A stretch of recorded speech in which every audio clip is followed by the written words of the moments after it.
Nagpasiklab naman ang sandatahang lakas ng Amerika noong Sabado sa Washington, D.C. Nagsagawa sila ng military parade para sa pagdiriwang ng 250th anniversary ng U.S. Army. Narito ang report ni Net25 correspondent NJ De Guzman.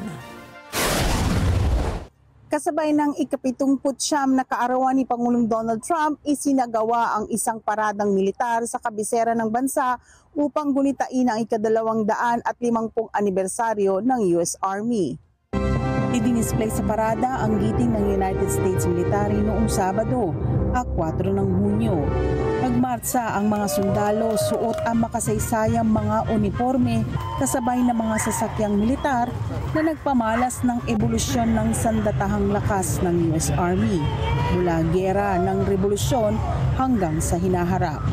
Pinangunahan ni Pangulong Donald Trump ang parada na isinagawa sa araw rin ng kanyang ika-79 na kaarawan. Bitbit ng US Army ang may 7,000 sundalo dito sa Washington kasama ang 150 mga sasakyan kabilang ang higit sa 25 M1 Abrams tanks, 28 Stryker armored vehicles, 4 na Paladin self-propelled artillery vehicles. Gayon din ang artillery pieces kabilang ang M777 at M119.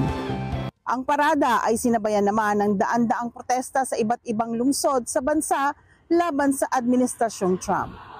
NJ De Guzman, Washington, D.C. para sa Mata ng Agila International, Trusted, Connected, On Point.